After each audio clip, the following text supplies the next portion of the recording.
Hi everyone, welcome back to my channel, or welcome if you're new. My name is Beta and this is The Simple Budget.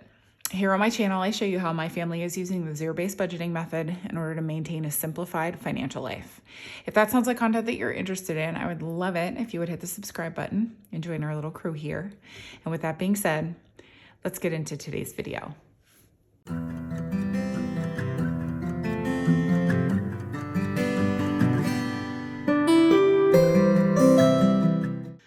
All right, well, hello everyone and happy April. Happy Bonus Content Wednesday. If you're new to my channel, I usually only upload videos on Mondays and Fridays. I say that, but usually actually 2 weeks out of the month, I'm uploading Monday, Wednesday, Friday, and then 2 weeks out of the month, I am just Monday, Friday. So we are at the stage of the month where we are uploading content Monday, Wednesday, Friday.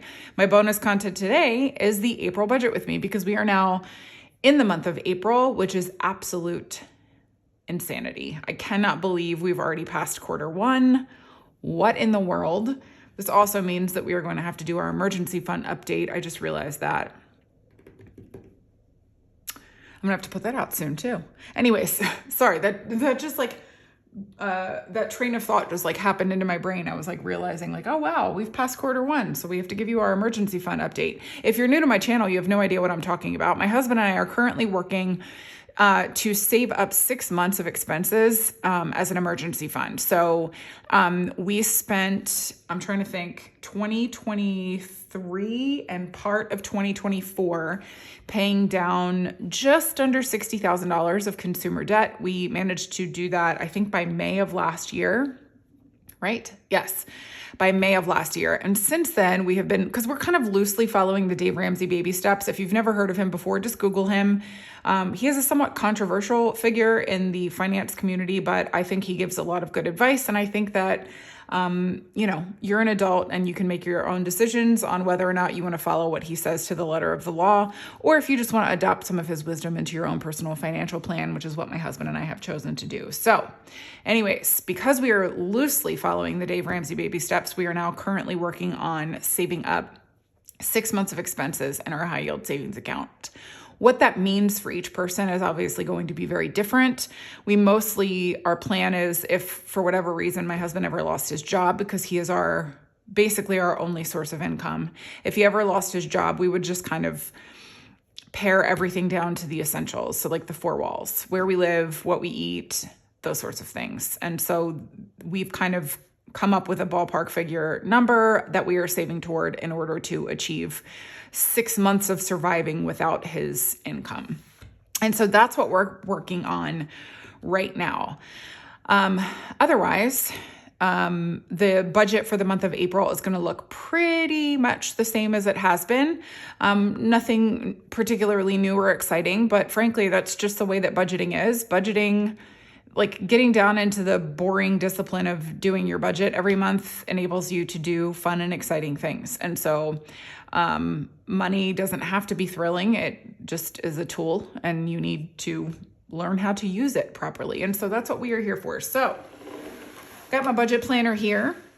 And I've got it open here to the month of April. And actually, speaking of what I just said earlier, I have a quote at the beginning of each month in my budget planner, which is currently only available as a digital download so that you can print it yourself.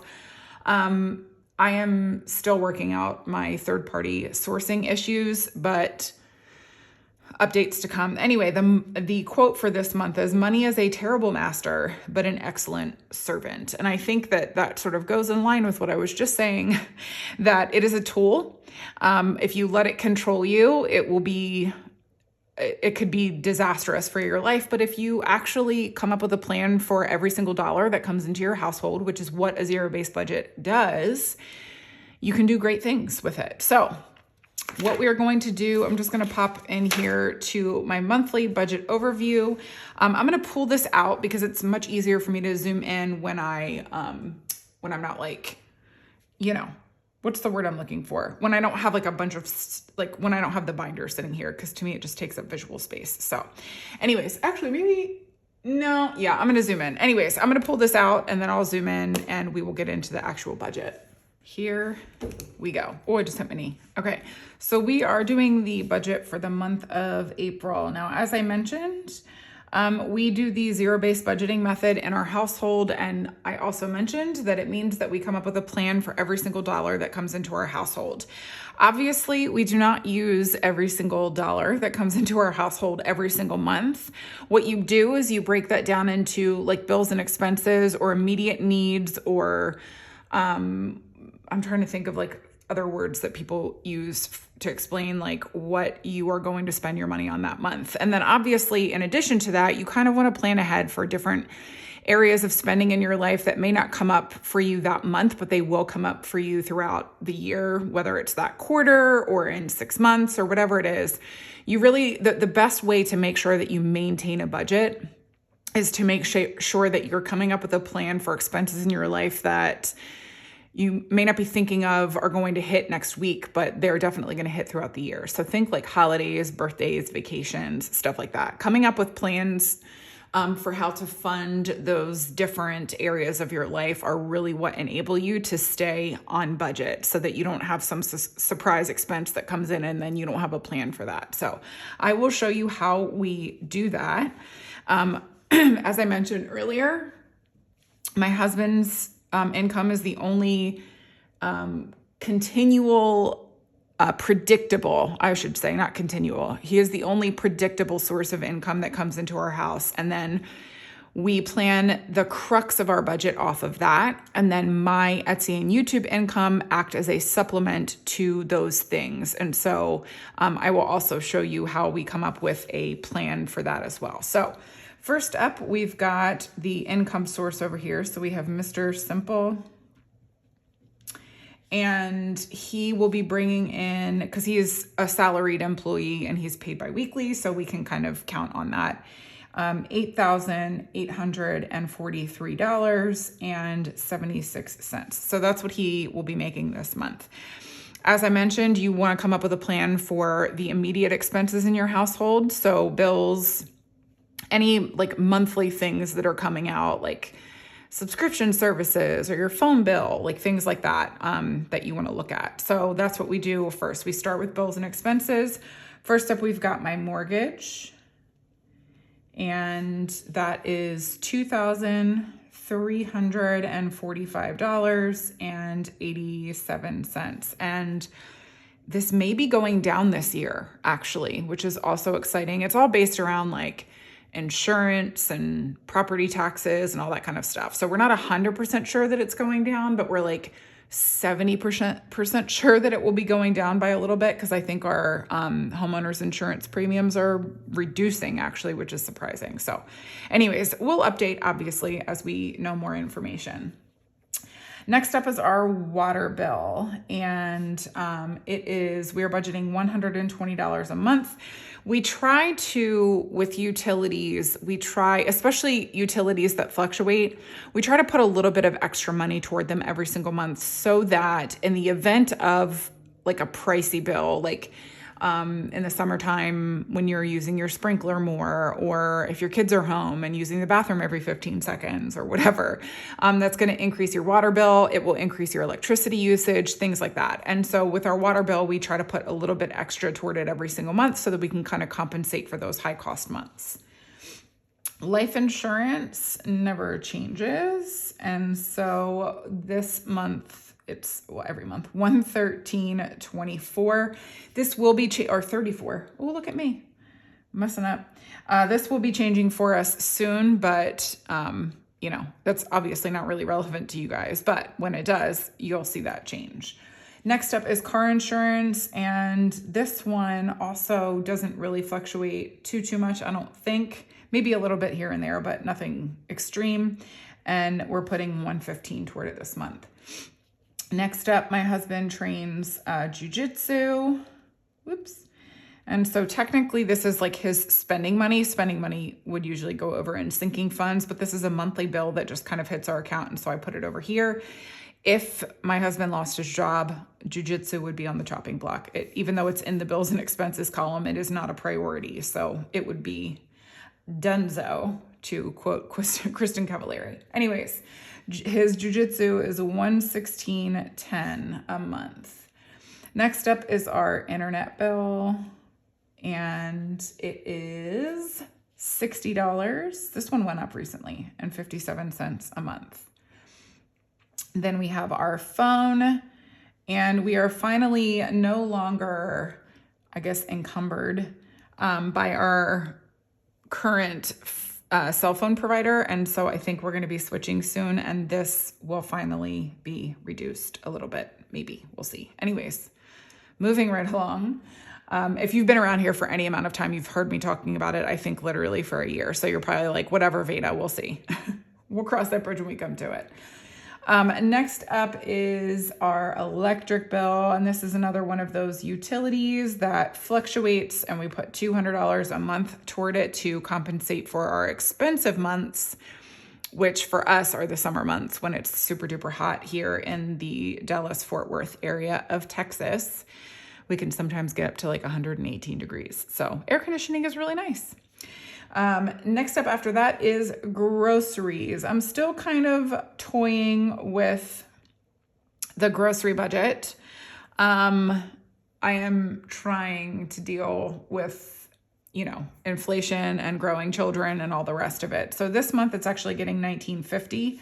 We were at $1,900. You wouldn't think that $50 would make a difference, but it does. But we were at $1,900 for a while, but I've been like eking a little bit more money toward it every single or for the last 2 months. So we'll see what happens with this one.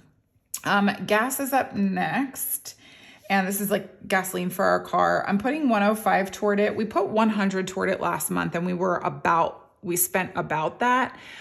Gas is another one that we usually go over a little bit and then just allow the rollover to keep happening.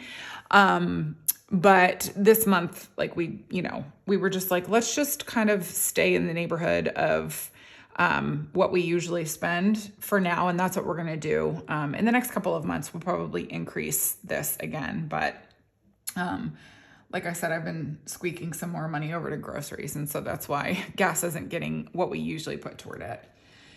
Household and toiletries are up next. And I finally feel like I have zeroed in on good amounts for these things. So what I've been doing is if one envelope takes a hit 1 month, then I give it more money the next month. So household and toiletries are about the same expenses every single month.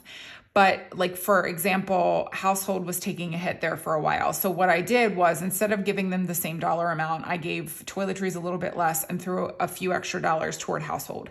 And I feel like allowing for that balance and that fluctuation from month to month has actually really helped, because we're doing well in both of these envelopes now for the first time in a while. So because household is still a little bit more down than toiletries, I'm giving it $85 this month and $65 toward toiletries.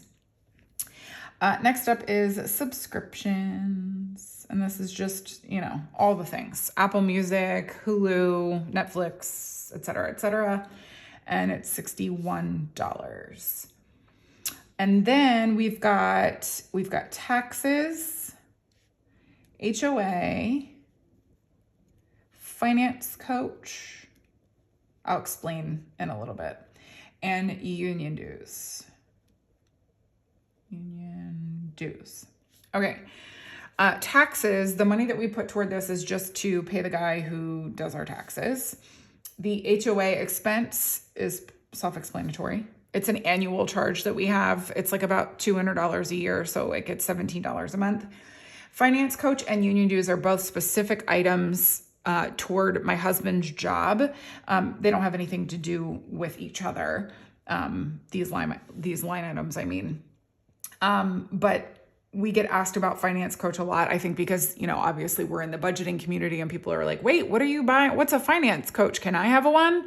And that's why I always have to tell people, especially in these videos, the finance coach is job specific for my husband's job. It is a gentleman that is within that world who watches the stock market and makes it's a subscription service that we pay for. And he makes recommendations for where my husband should move not just my husband, all of his subscribers, for where to move his retirement funds from one month to the next based on what he is seeing in the stock market. And that is the extent of what I can tell you about it, because even I don't fully understand it, because again, it's not related to me, it's related to my husband's job. So that is where that comes from.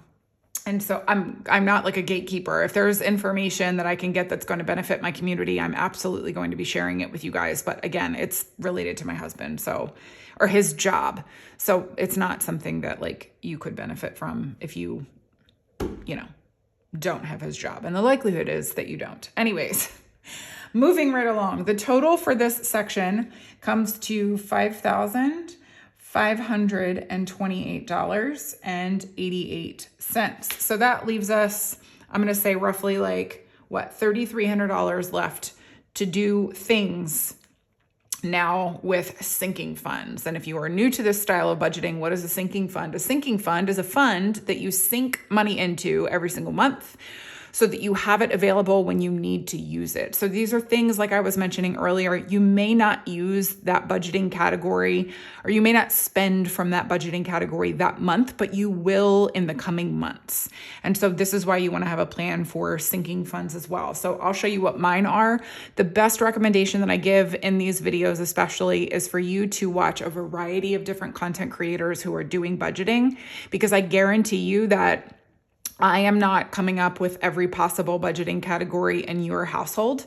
But especially if you are just starting out budgeting, it's really helpful to see how a variety of different people utilize this method, but also to just see what their categories are, because you may be forgetting about a spending category that happens in your household because it only shows up like once a year or twice a year. And so when you're setting up a budget, especially, it's really helpful to watch a variety of content creators so that you can really make sure that you're zeroing in on all of the potential spending categories that are coming from your household. So I always say, especially like if you're a budgeter, or I'm sorry, if you have a family, if you have children, it's going to be more beneficial for you to watch other budgeting content creators who also have children, because they're going to have categories that are more aligned with your lifestyle. That being said, this doesn't mean that, childless budgeting content creators will not have categories that you can benefit from knowing what theirs are, because everybody's expenses are so personal.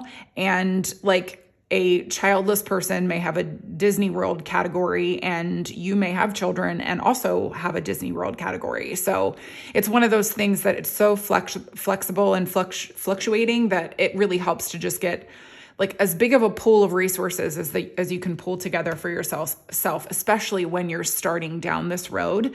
Because if you want to be successful, you want to make sure that you're kind of considering every possible expense that's going to come through your house. Obviously, a good way of doing that also is to look at your checking account over the last year and see what kind of things you've been spending your money on. That will kind of give you a picture too. So anyways, let's jump into the sinking funds here. First up is car expenses. And for car expenses, we put $57 a month toward it. I know that's a weird number. There's a reason why. $7 a month goes toward our annual car registration. And then the other $50 goes toward just like general car maintenance. So if we need to get our oil changed, if we want to wash the car, and even like I'll pull like, car fresheners from here too.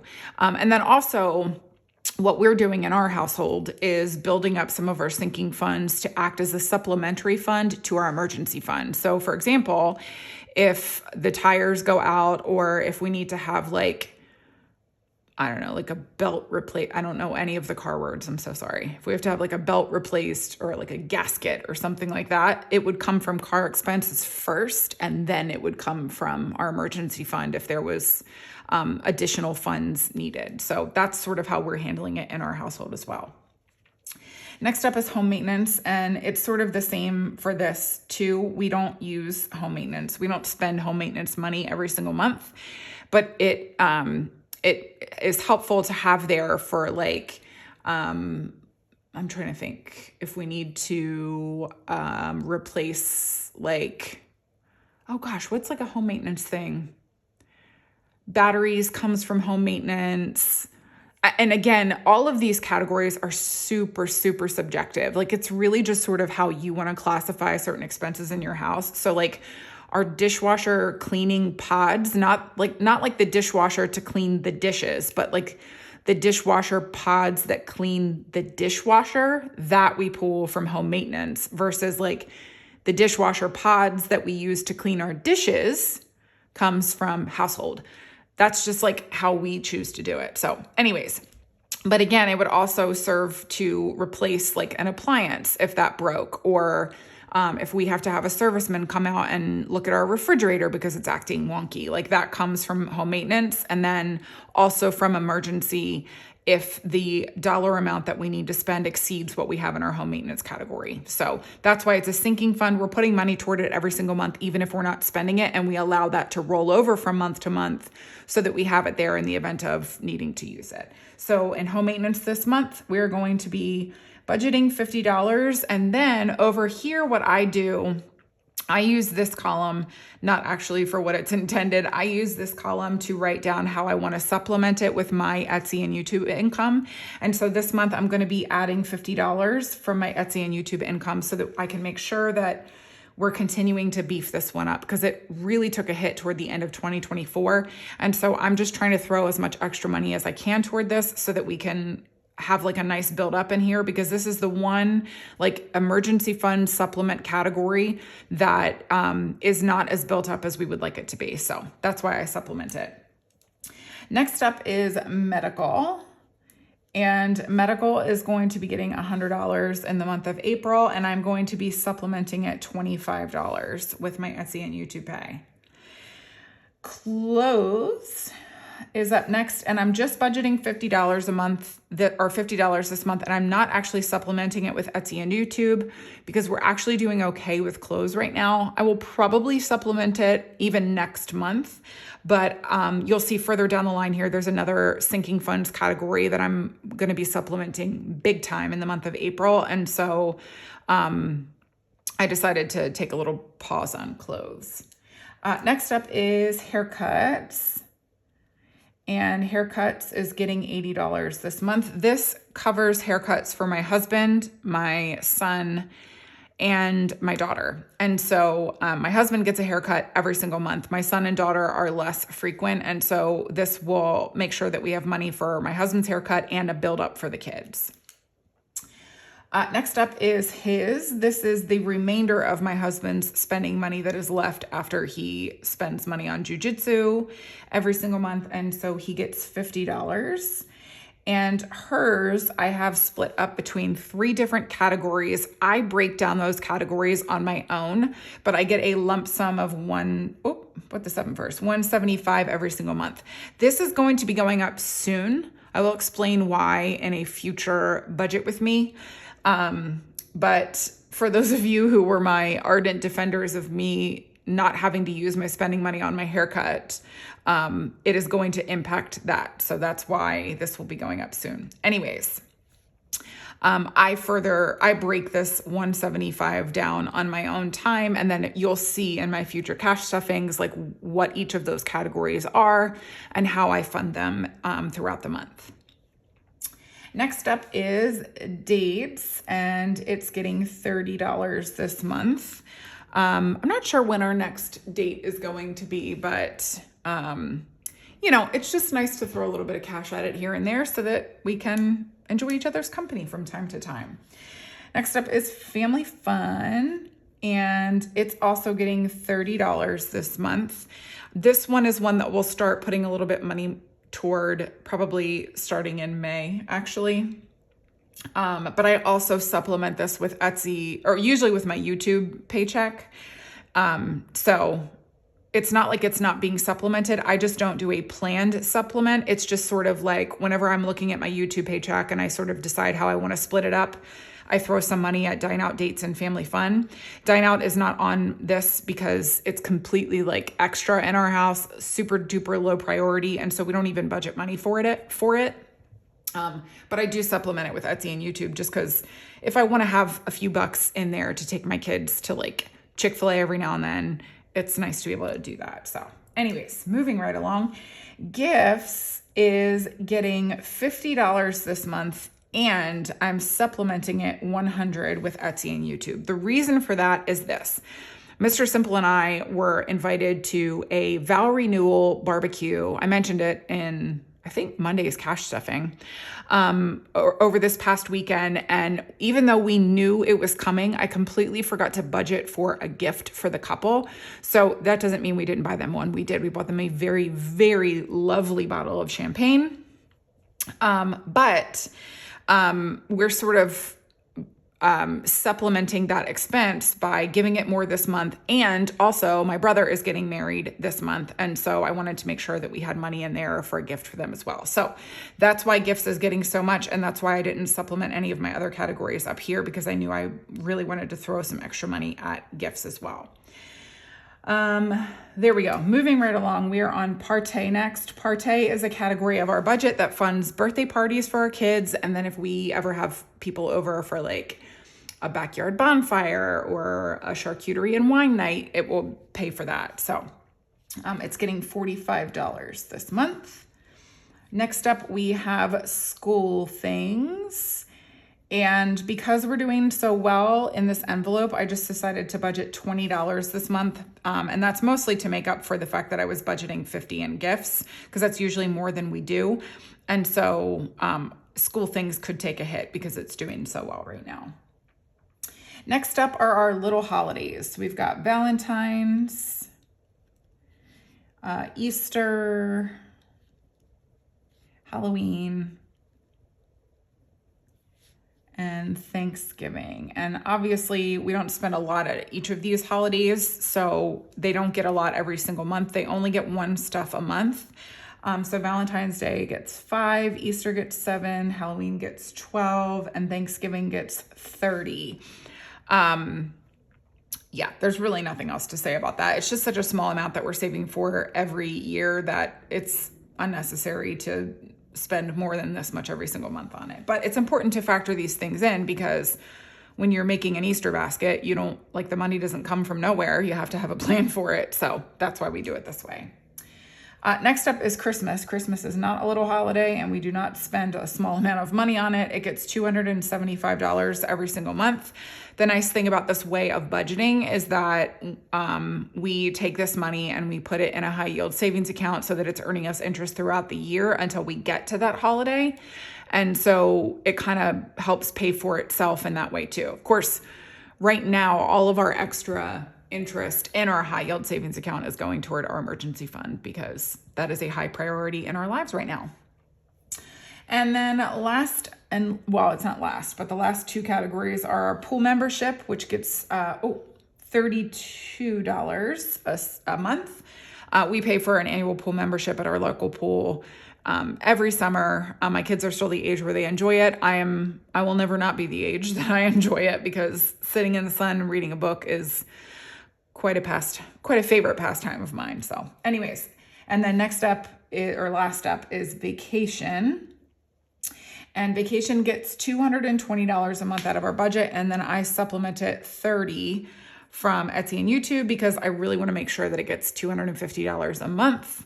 But there are other priority items. But I'm happy that we're able to do this. Like this, it thrills me. So anyways, the total from this section is $1,318. And then the supplemental money this month is going to be $205. And then last up down here, we do our emergency fund. And then we have investment accounts, custodial investment accounts for our son and daughter.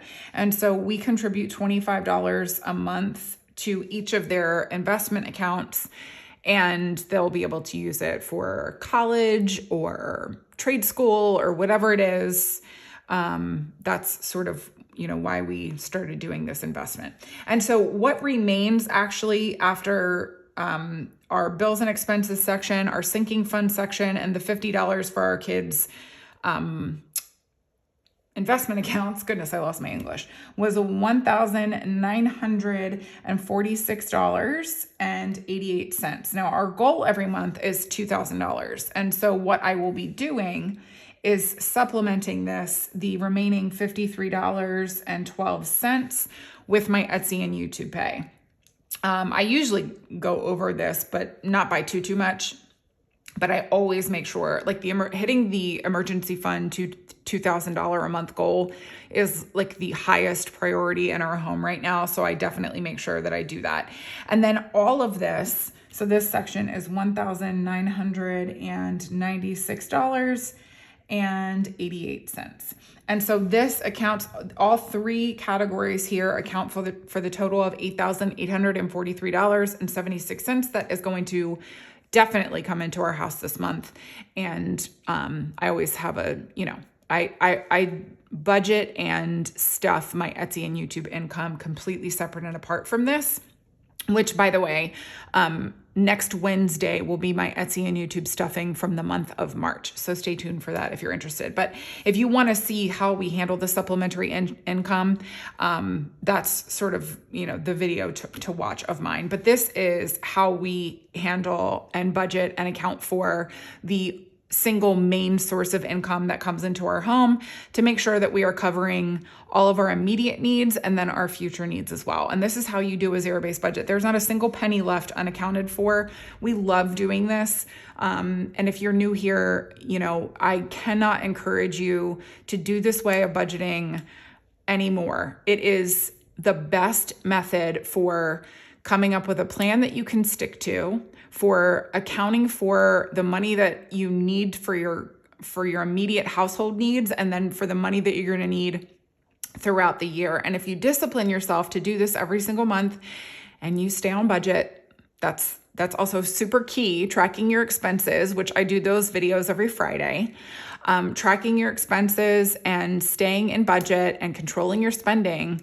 But you have to have a plan first. And coming up with this plan and enacting it every single month is actually more exciting than it sounds. Because when you're watching the categories of your spending of your life build up or just be funded because you've accounted for them and they're not sneaking up on you because you've planned for it, it is the most satisfying and fulfilling feeling to know that you have contributed to your financial health and also your mental health. Like if you're stressed about money, I understand there's a difference between we don't make enough money to fund our life and just we're not planning what to do with our money. But if you have the income and you're able to discipline yourself to sit down and plan it out and then follow through with that plan, it is so satisfying. And it just, like, the peace that comes from that permeates every area of your life. I can promise you that